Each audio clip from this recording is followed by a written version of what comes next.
Welcome to the 2 Point Stance Podcast, the first 2 Point Stance Podcast. I am your host, Ben Winks, at Benjamin Winks on Twitter. My partner here is Trent Knoop, at Trent Knoop on Twitter. Trent will be taking us through the podcast today, discussing various topics that we've prepared. We have the college playoffs. We're going to be talking about NFL. We'll be talking about Johnny Manziel, NBA, and the Major League Baseball all season. And we're going to start off with the college playoffs. Ben, how do you feel like the committee did choosing their 4 teams? Well, thinking about what they had in front of them, it was a no-win situation. We all knew this was going to happen too. Based on the BCS system, there was always a big discussion about who would make it, who wouldn't. We knew that there would be 4 teams in the playoff. However, we knew that there would be a big debate about that 4th team. It just has to happen that way. But seeing as how Alabama won the SEC, they had to get in. Oregon looked dominant in the Pac-12 all year except that one slip up to Arizona. Florida State was undefeated again. Jameis Winston still has yet to lose a game as a collegiate starter. And then when you look at the numbers, man, Ohio State had to be the 4th team. Now, I know TCU was ranked 3rd going into the final week, but they were way too high. Ohio State deserved to make it into the playoff because TCU lost to Baylor, so Baylor should have been ahead of TCU. Ohio State played 12 FBS schools, and those 12 schools averaged 6.7 wins apiece. Baylor and TCU only played 10 schools in the FBS, and Baylor's teams averaged 5.5 wins, TCU's averaged 5.4. So looking at that, you would say Ohio State had a harder schedule, right? I mean, I agree with you, and I can't say I disagree with any of your points that you made. But it just baffles me that the committee knew going into the final week that Baylor already beat TCU, 61-58? Yes. And they still had TCU at 3, and they had Baylor at 6. I mean, how? They already knew that. So TCU, it's not their fault that they played Iowa State. And they did all they could do. By beating them 55-3. I mean, I understand that they beat the team who was a 2-10 team at the end of the year by 52 points. They did all they could. I understand there's nothing they could do. My question to you is, did TCU have an unnormally high ranking for what they had accomplished? Because Baylor had beat them. Ohio State had a tougher schedule. Did the committee put them too high initially? Well, let's look at this. Now, TCU beat, at the time, number 4 Oklahoma, 37-33. Okay. They beat Minnesota, who ended up this season ranked, 30-7. They beat Oklahoma State at the time, who's 15th, 42-9. They also beat West Virginia at the time, who was 20th, 31-30. And they beat Kansas State, who was 7th, 41-20. So, I mean, at the time, that they played all these teams, they were all good teams. So I don't understand where everyone can say that TCU didn't play anyone. I mean, they did the best they could. I'm not saying they didn't play anybody. I'm just looking at Ohio State's schedule. They had 12 FBS schools, whereas Baylor and TCU each only had 10. And Ohio State won those games, and Baylor and TCU just didn't have as strong a schedule, I didn't think. I mean, I agree. Ohio State looked good against Michigan State, who was ranked 8th, and they won 49-37. On the road. Yep, on the road. And they also beat Minnesota 31-24. Also on the road. The same Minnesota team that TCU went and beat 30-7. That's fair. Okay. Okay. I mean, you can even pull, which I understand that was early in the season, but you can still go out and pull losses into this equation. Of course, Baylor beat TCU, so there was TCU's loss. But Ohio State also lost to Virginia Tech, who finished 6-6. I understand that. That is the worst loss of any of the top 4 teams. Yeah, you're right. I understand that. That is abysmal. But looking at that loss, you have to agree that Ohio State, over the course of the season, is the most improved team in the country. Definitely, yeah. And now, a point I had, you mentioned the 55-3 whooping of Iowa State by TCU. Yes. We could argue, or people could argue, based on the numbers, that the game against Ohio State, or the Wisconsin-Ohio State game, was probably the best game played by a team all year. Wisconsin was ranked 13th. Yes, I understand they have let's just say shaky at best quarterbacking, but they were ranked 13. They have Melvin Gordon, and Ohio State won that game 59-0. Yeah, I mean Ohio State, they deserve to be in there just like I believe TCU and even Baylor does. I mean, I feel like no matter what the committee did, if they put in TCU or put in Baylor, they would have had, the same thing would have been happening now with Ohio State fans. They would have believed that they should be in, which rightfully so they do deserve to be in. What do you say to the people who have this argument? Ohio State was an outright conference winner, played 13 games. Mm-hmm. Baylor and TCU were co-champs Right. and only played 12 games. What about that? Well, I mean, I understand what they're saying, but at the same time, I can't blame it on TCU and Baylor that they don't have a championship game. I mean, it's not the Big 12; they don't have one yet. So, I mean, I understand what you're saying, but it's not in the right. You can't really compare those two because the Big 12 doesn't have a championship game where the Big 10 does. I can argue this safely. I know I can. If you had TCU and Baylor in the same situation that Ohio State was in, down a Heisman candidate quarterback to the backup who ended up becoming a Heisman candidate, going down with injury again, going to his third string quarterback, no other team in the nation could have made this run. I mean, no, you wouldn't think so, at least. And we don't exactly know what TCU has, or we don't know what Baylor has behind Boykin or Petty. But no one thought Ohio State would do this either. I mean, no one really knew what JT Barrett was going to do. And it could have been the same situation, with TCU or Baylor. We don't, like you said, we don't know what they actually have at that second string until they would be thrown into the game. But yeah, I mean, I agree with you for the most part. Your point was there. A little side note: could it possibly be the first time that a college football team has had two Heisman candidates at quarterback? What do you mean? Braxton Miller was a legitimate Heisman candidate, and JT Barrett turned himself into a legitimate Heisman candidate. Have we ever seen anything like that before? Well, I mean, I would say the closest thing to it would have been Chris Leak and Tim Tebow. Was Chris Leak a legitimate Heisman candidate? Well, probably not, but I mean, Chris Leak, I mean, he did enough to win them ball games, I mean, that's fair. He looked good for the Gators back when Urban Meyer coached them. So, overall, would you say that based on what the committee had to work with, that they did a decent job their first year? Yeah, yes, but like I said to begin with, I just wouldn't. They should have known what they were doing ranking the teams, and I just feel like it wasn't fair to TCU that you move them up to 3 when you knew Baylor already beat them, and then after the final week is over, you move them down to 6. You drop them from 3 to 6. That's the only thing I don't agree with. But I mean, yeah, they picked 4 rightful teams to be in there, but just ultimately, I just feel like it wasn't fair to TCU. One last thought on the playoff. Next year, they have these big ranking shows. Who's the top 4? Could they not just do like a top 10 in no particular order? Like, these are the top 10 teams in no particular order. Run through them, wait till the last week, then give them an order. Well, I mean, I think that'd be awesome. Honestly, I wish they would just keep the AP pool like it is now. And they don't even do these college playoff rankings. And they do the final college playoff ranking the last week. They don't do it at all until then. That's what I would like. Fair enough. NFL, Trent. It's been a wild, wacky year. What are your surprises and disappointments? Well, we'll start off with some surprises. Definitely the Arizona Cardinals. They are 11-3. They're 7-0 at home, and they're 4-3 on the road. But the best part is they're 3-1 in the tough NFC West division. And on top of that, they lost their QB Carson Palmer in the middle of the year, and they had to throw Drew Stanton in there to the wildfire. And he's thrown for 1,711 yards, and he's thrown 7 touchdowns to only 5 interceptions.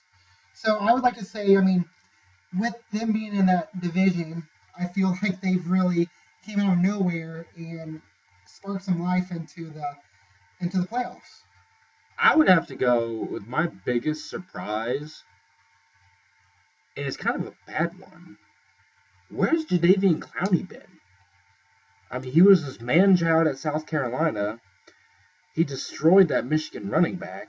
Vincent Smith? Vincent Smith, rest in peace, brother. And where's he been? I mean, they were supposed to be a formidable duo, him and J.J. Watt. Where has he been? I understand that he's been injured and that he's out for the year because of his microfracture surgery, but that's why he didn't play much his junior year. It's because he didn't want to get hurt, and now look at him. No, I mean, at the same time, though, it's not his fault that he has had, 2 or 3 injuries so far in the NFL. I mean, when he's been on the field, he's shown sparks of being that elite defensive end that they thought he would end up being, or still can be. Will he be that? I don't know. I know it's too early to tell, but I just don't think he can be. I mean, I feel like he will in the long run. Maybe not next year, maybe not the year after, but I believe that, especially with J.J. Watt being there, he's going to have to take some pressure off of Watt. Watt's obviously going to continue to put up big numbers because he's arguably the best defensive end in the game. And I feel like teams aren't going to be able to double team both Watt and Clowney, so it's going to make Clowney look better, even maybe if he's not. But it's going to make him look better just by having J.J. Watt there on the line with him. That's fair. I also think another surprising thing is the fact that the entire AFC North has 7 wins each, if not more. Yeah. And then Big Ben and Pittsburgh, they've become an aerial attack with the help of Le'Veon Bell on the ground. That's been able to open up the passing game some more. But, I mean, Martavius Bryant's turned into a touchdown machine. He's played in 7 games, and he has 7 touchdowns. His longest is 94 yards. Big Ben's already thrown for 4,000 yards. I did not see this happening at the beginning of the year. Now, the record doesn't reflect how good they've been on offense, but they're also highly inconsistent. Yeah, I mean, the AFC North is, you could possibly say, the toughest division out there right now. Now, is it the toughest division, or have they played the crappiest schedule? Because they beat up on the NFC South, and they play the AFC South, who has the Colts and then a bunch of nobodies. Well, I mean, yeah, I know what you're saying, but I think it's, really awesome for that division that every single team has a winning record.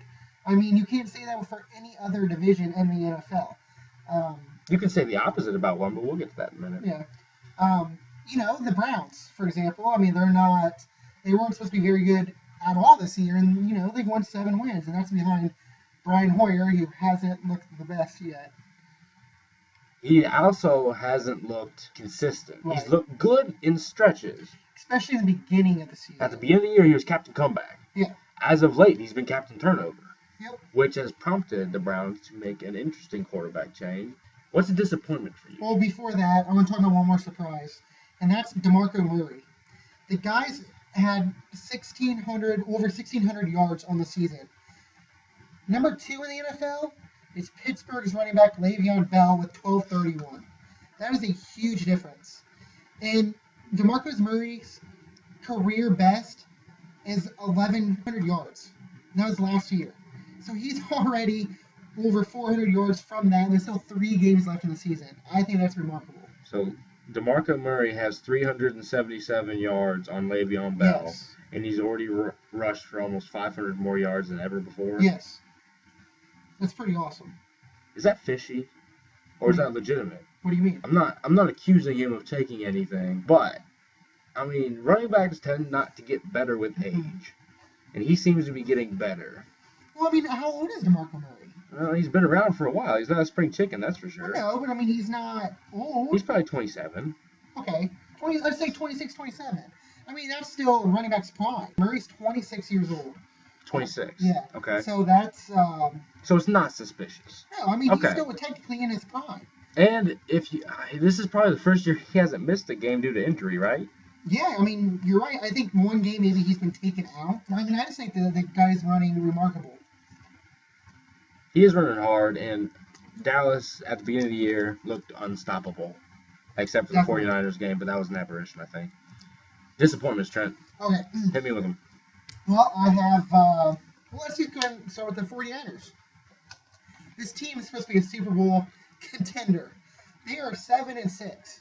7-6 with the 25th overall total offense, and the 27th overall passing game with Colin Kaepernick. He's not getting better. No, he's actually getting worse when you look at the numbers.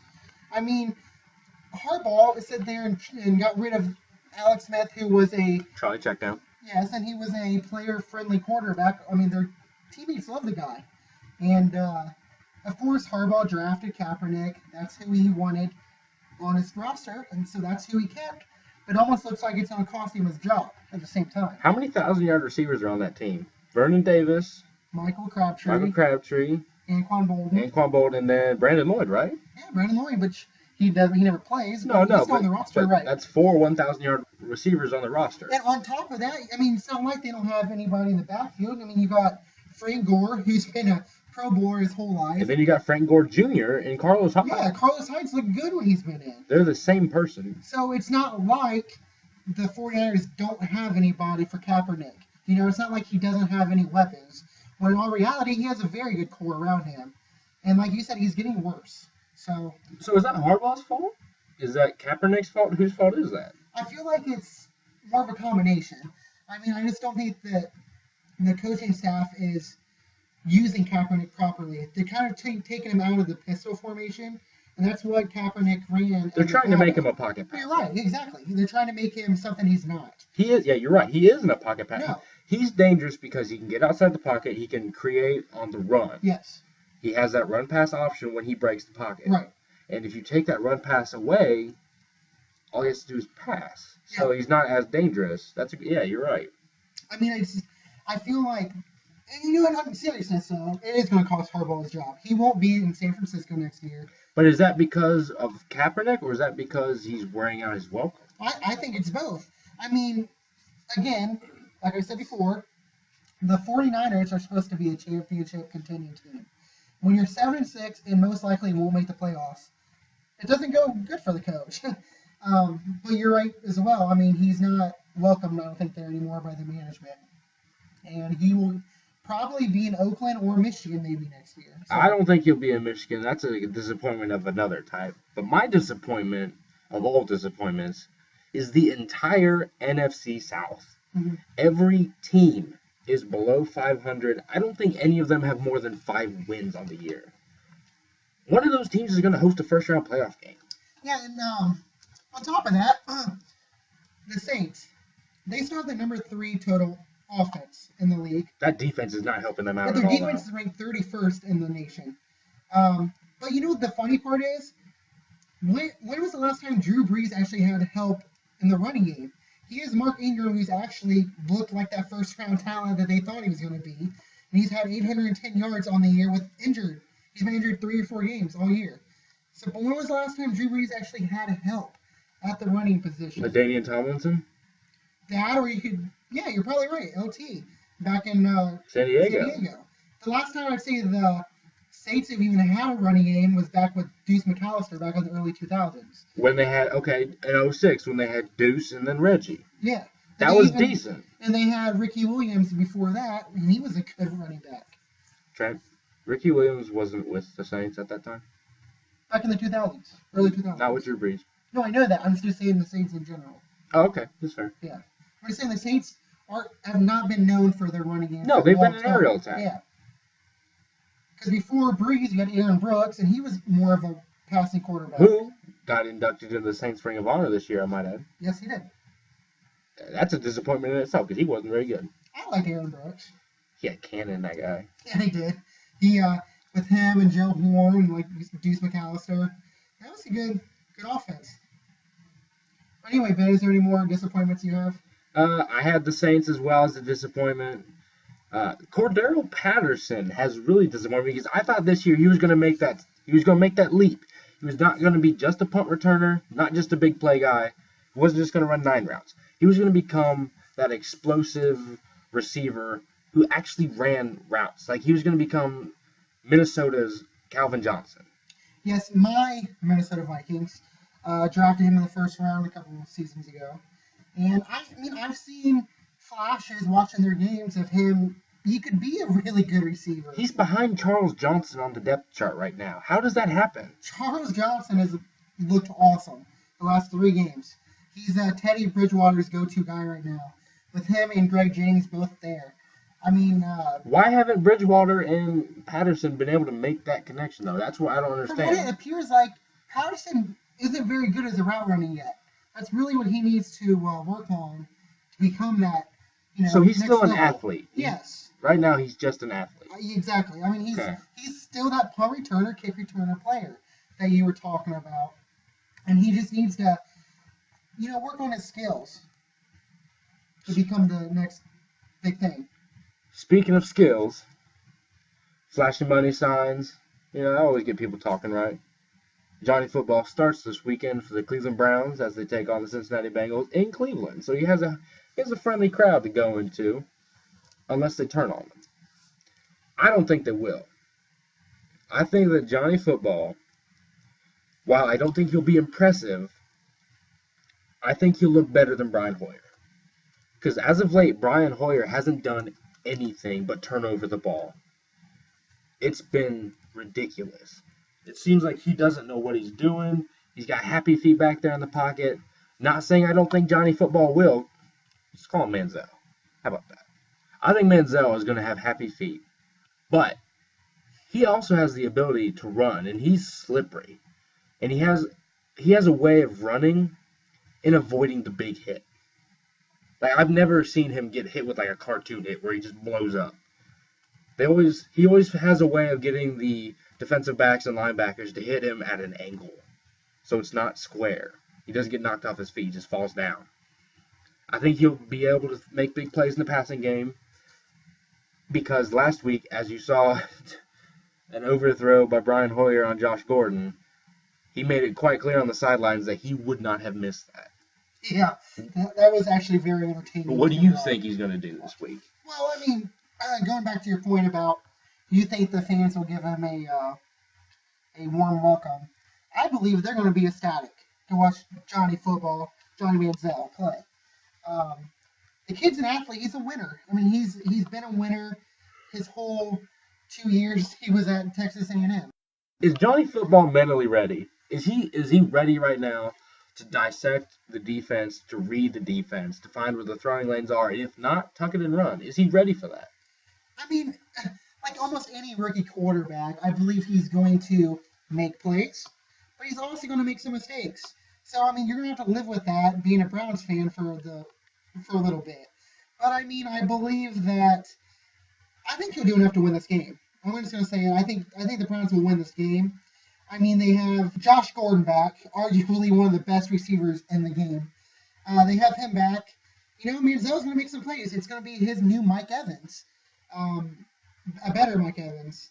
And Josh Gordon? Yes. Okay. And, I mean, what do you see? The Browns have a decent running game with Isaiah Crowell and Terrence West. So, and the Browns' defense is still pretty good.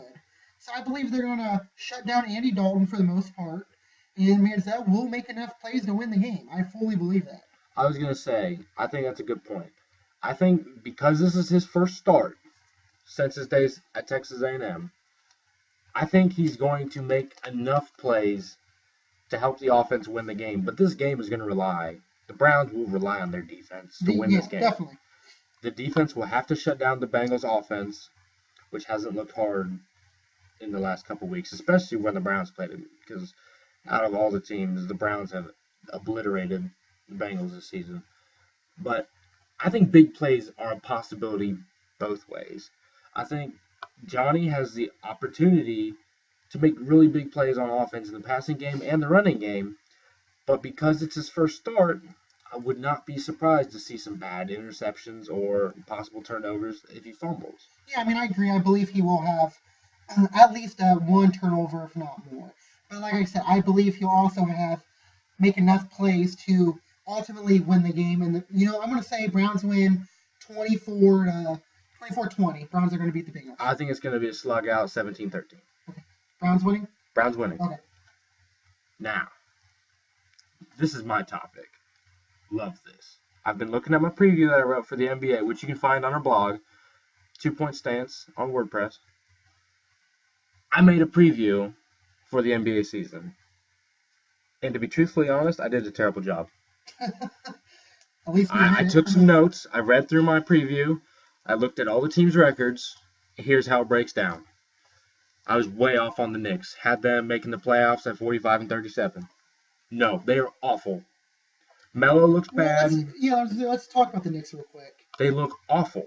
Nobody wants to play the triangle. Nobody knows how to play the triangle in New York.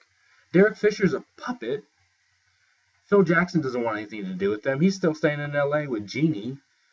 He doesn't even want to be in New York. He's just doing this to get a paycheck. Yeah, I mean, definitely. Oh, breaking news. Oregon quarterback Marcus Mariota becomes the first player in Oregon school history to win the Heisman Trophy. Mariota, he definitely deserved that one. I mean, you could say him or Melvin Gordon. I mean, and Cooper. Melvin Gordon second. Sorry, folks. Amari Cooper third. Okay. So, I mean, Gordon, he's arguably the best running back in all of college football. And Cooper, arguably the best receiver in all of college football. But I don't think they did enough to warrant beating out Marcus Mariota. Oh, no, he had a phenomenal season. Yeah. Mariota was phenomenal. Accounted for 2 or 3 turnovers all year. So he's thrown 2 interceptions. Yeah, you're right. It. I mean, how can you take that away from a player?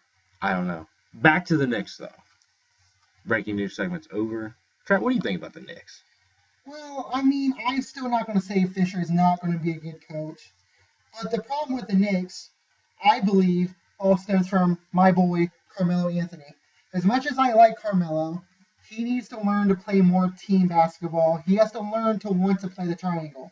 He went back to the Knicks knowing Phil Jackson, who is a triangle genius, hired Derek Fisher, also a triangle genius. Obviously, what are you going to run? The triangle. So it's not always going to be Carmelo Ball anymore in New York. It's going to be the triangle, and he's going to have to learn that's what it's going to be, or they're going to have to do something about it. Now, have you noticed, over the past few weeks, Melo has been pretty vocal about how good of a fit he would have been in Chicago. Yes. About how he would have been a perfect fit. It would have been the perfect decision. A little bit of a regret there for Melo, do you think? Well, I mean, you got New York, who could offer him the most money. Uh-huh. He had that extra year, obviously. Yes. Then you had your choice between, it was the Bulls and Lakers. The Lakers would have been able to dish out the second most, and the Bulls the third. Obviously, though, the Bulls were the best team out of all 3 of them. Yes. Do I think there's a regret? Yeah, yes and no. I believe that Melo likes the money. Oh, I know. And I mean, I believe that that's really what most players are out for, is getting the money. But at the same token, he also knows if he went to the Bulls, they would have probably won it all this year. With Pau Gasol, I don't think there would be any doubt. No, I mean, the addition with Pau Gasol. Pau Gasol looks like he's found the fountain of youth. He's looking way better in Chicago than he did last year in L.A. Pau Gasol had a career year last year in L.A., but that was also without Kobe almost the whole year. But anyway, yeah, I mean, Pau's looked awesome. You would have had Derrick Rose when healthy. You would have had Jimmy Butler, Melo, Gasol, and Noah. Just think about that lineup. That's a phenomenal lineup. I mean, you can't beat that. I can't. No, that's amazing. But I mean, do I think he regrets it? Honestly, no, not yet.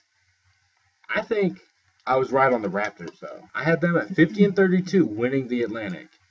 Right now, they're off to a hot start.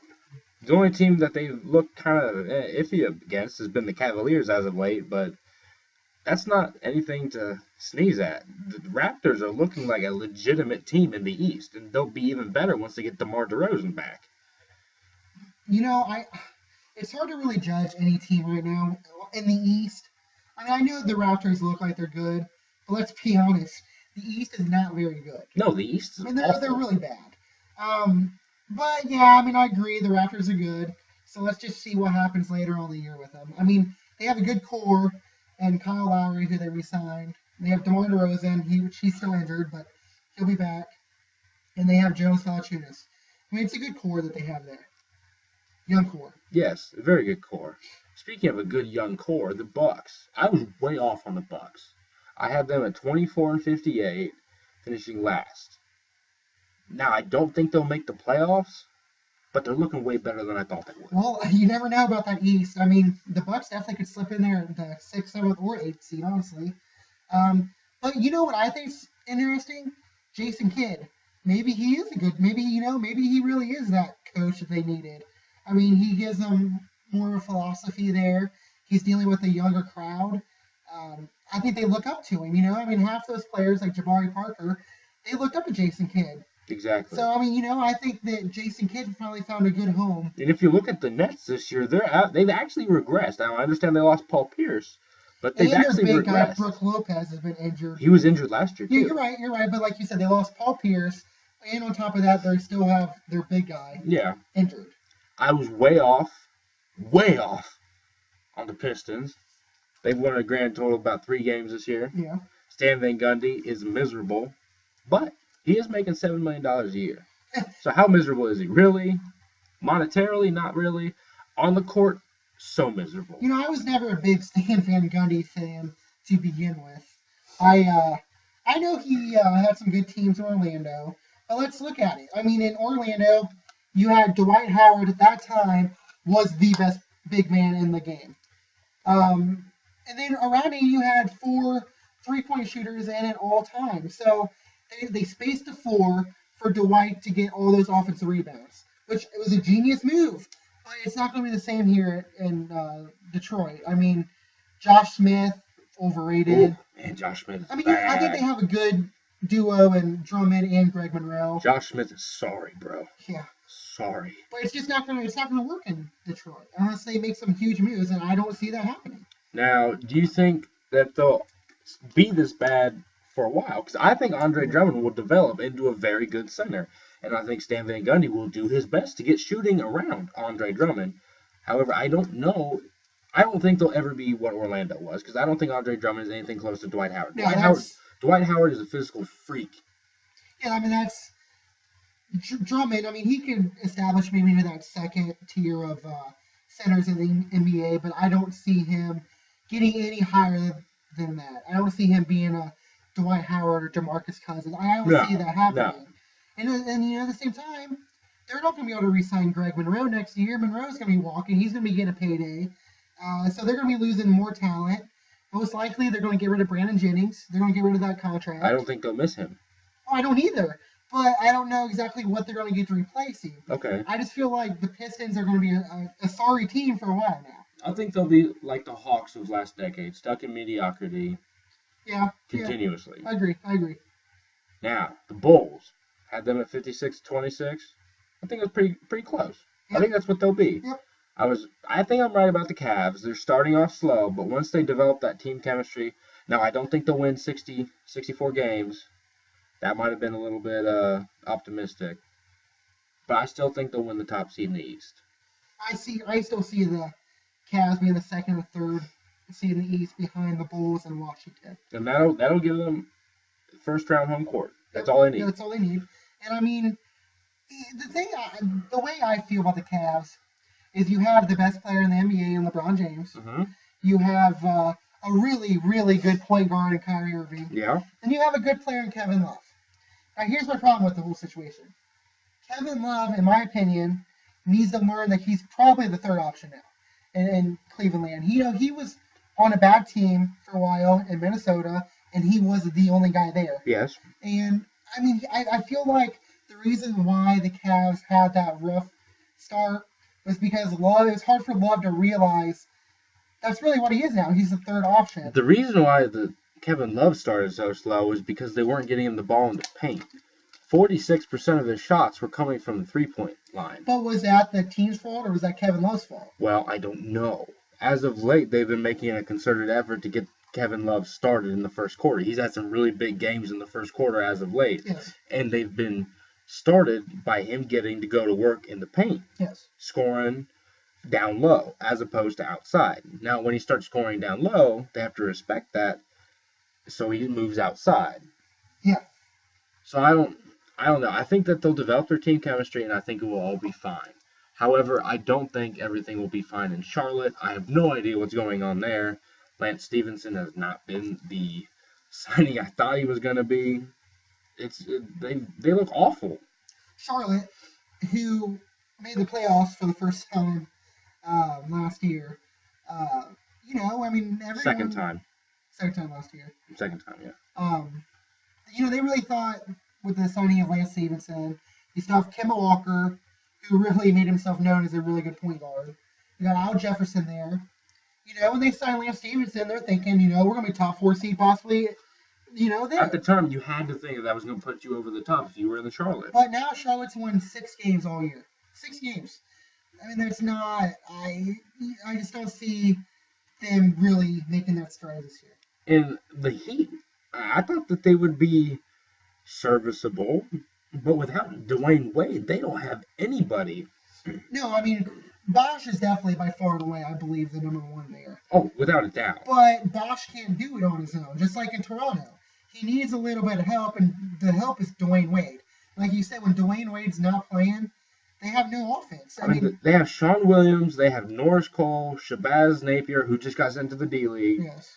James Ennis, I mean... You have Luol Deng. Okay, but Luol Deng's not what he was in Chicago. No, I mean, Deng's a very serviceable player. I mean, Deng would start probably almost every NBA roster. He has not been the same since he had that spinal problem in Chicago, though. No. Nowhere close. But, I mean, for being the third option, I would take him for a third option. I agree with that. I mean, behind Bosch and Dwayne Wade, I would take Deng as my third option. Speaking of guards and Dwayne Wade, the Wizards? Yeah. They got a good backcourt. I mean, how can you argue with having John Wall at your point guard, who could possibly be a top 3-point guard in the league right now? Do you have John Wall ahead of Kyrie? I do. Okay. And then you have Bradley Beal, and you have Paul Pierce, who they signed. That's a really good combination there for your threes. Yeah. And then, Marcin Gortat's a really good center still. And they still have Nene at the 4 when he's healthy. All right, Trent, does Marcin Gortat look more like a wizard or a genie? I'd have to say a wizard, man. A wizard. Yeah. Is that because he plays for the Wizards? Yeah, I see what you did there. Okay. I tell you what, I was right on the Clippers, I think, because they're riding the ship on offense. Doc Rivers has them playing well. And I was kind of wrong about the Wizards, geez. I was wrong about the Warriors. They've started out 20-2. With 15 consecutive wins. That's crazy. I did not see that coming. I had them finishing 55-27 second in their division. I think they might have the best record in the league this year. Now I'm jumping the gun a little bit there, but I mean they look unbelievably good. You know what I think is funny about the Wizards? About the Warriors. You caught the bug too. Yeah, about the Warriors is that they have the best record in the NBA, but they're also probably the least talked about team. Oh, they are flying so far under the radar, and Steve Kerr. Yeah, I mean, no one's talking about Steve Kerr that higher. Well, is Steve Kerr actually coaching them, or is he just letting them do what they want to do, whereas Mark Jackson impeded them?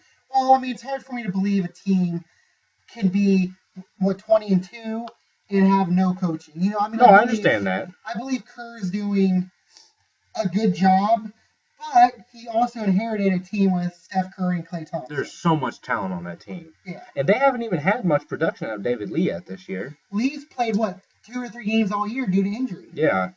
I don't think Lee will help them on the defensive end because I think they're the number 1 defensive rated team in the NBA right now. Which is surprising. But I don't see David Lee helping them on defense. And on offense, I don't know if they need him. They might be able to trade him. I mean, yeah, they probably don't need him, but I mean, you can never have too many offensive players. And that's what David Lee is. I mean, he'll be a scorer down low. But then again, you have Andrew Bogut and Draymond Green and Maurice Bates have really came on big for them. Oh, yeah. They've been highly surprising. Draymond Green, I did not think would be this kind of player. Yeah, I mean, when you have Draymond Green on your roster and you're only paying him $570,000 compared to David Lee's big contract, I mean, you're right. You probably could trade for an expiring contract, get him off their payroll. The Thunder have been derailed by injuries, but they're turning on now because they have both Westbrook and Durant back. Which is bound to happen. I was wrong about Denver. They will not make the playoffs.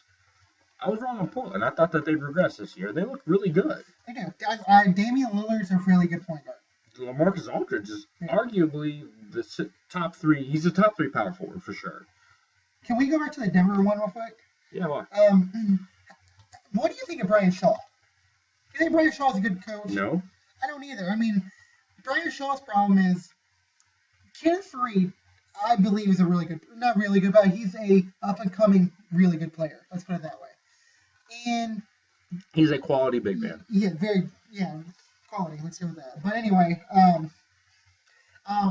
Brian Shaw doesn't. I don't think they play him enough. They'll sit him out in the fourth quarter half the time. Let's look at it this way. The last team that was in Denver before Brian Shaw got there, who was on the team that's not on it now? Main players. There's only one. Yeah. Iguodala. Yeah. That's not the missing piece. No. The difference is the coaching. Yeah, you're right. I mean, I just don't. Everyone was so high on Brian Shaw because he was under Phil Jackson. Now, were they high on Brian Shaw in Denver, or were they just tired of George Karl losing in the playoffs in the first round? I mean, yeah, but George Karl, he was a way better coach than what Brian Shaw has shown so far. Brian Shaw, I mean, he just doesn't. I don't know. I just don't think he's very good with his rotations. What about the Spurs? Last NBA topic. What is wrong with the Spurs? Oh, I believe the Spurs will end up being fine. Once it comes playoff time, Popovich will get them in gear. Do they win 50 games this year? Yes. I think they will. They'll get Patty Mills back soon. He'll be a big spark off the bench. I mean, they're still the Spurs, I believe. How long will they still be good? I don't know. Maybe their window is closed. This might be the last year, the Spurs are the Spurs. But, I mean, Tim Duncan, we still got him. We all know Tony Parker, what he does. You got Ginobili, good shooter. And you got Kawhi Leonard, an upcoming star in the league. I mean, I believe they'll be fine. I think they'll be fine. Last topic on the podcast, Trent. Sorry, guys. I'm going to talk some baseball. Baseball winter meetings have been crazy. So many trades have happened this week. So many signings have happened this week. What's going on? I don't understand. I don't remember a winter meetings ever going like this. I agree. I believe this is probably the most entertaining winter meeting there has been, for a long time in baseball. What do you think is the biggest move that's happened so far? The biggest move? I don't know if there's really been a huge move, but I believe the Red Sox are the biggest winners of the. Why is that? I mean, they signed Hanley Ramirez, okay, who's been a stud in LA. Yes. They signed Pablo Sandoval. Yes. He's a good third baseman. They needed one. They got pitching. I just believe that overall they've got a lot of good assets. They got Masterson back. Yes. I don't know if he'll be the Masterson that Cleveland had, who showed potentials of. He was Cy Young good on certain starts. Let's not forget Rick Porcello from Detroit. They did get Rick Porcello. He's a really good starting pitcher. But they lost Yannis Cespedes. Yes. How do you feel about that? I believe they'll be able to replace him. Boston's a big market. I believe that they have enough pitching now to get them by. And they still have Clay Buchholz, that everyone kind of forgets about. He had a bad year last year. But, he's still a good pitcher. And I believe they'll be able to they'll get enough to replace Cespedes. Do you think the Cubs are going to make the playoffs because they re-signed Hamill and they got Lester? I don't think they'll make it this year, but I believe they're in the right. Do you think they're moving in the right direction? No, definitely. They're definitely not moving bad. They have a really young team, and they had a really good minor league system, and they're only getting better. So definitely, the Cubs are moving in the right direction. The Reds seem as though they're having a little bit of a fire sale, trading away Alfredo Simon as well as Latos. My take on that, for all you Reds fans, I believe the Alfredo Simon trade was a good one. He did awful in the second half, as most of you know.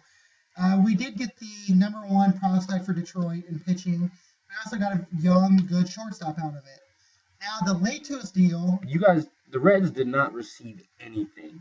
Yeah, we got two nobodies for Latos, and I understand that Latos wasn't going to get re-signed probably by the Reds, but why trade him away for nothing?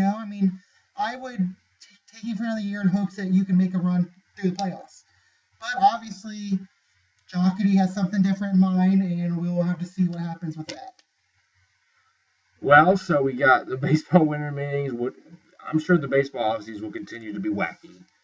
The NBA, it's quarterway done. Big things going on in the NFL. Johnny Football starting this week. We both think he'll win. College football playoffs are coming up in about 4 weeks. It's a good time to be a sports fan. Definitely.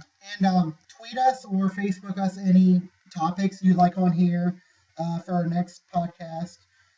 We'd like to do another one probably next week. And also, I'm almost finished with my college bowl game and playoff preview, so be watching for that to be out soon.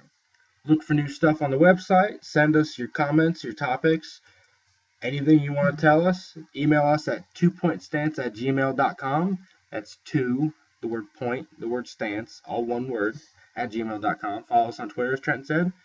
Find us on Facebook. Thanks for listening. Thanks, guys.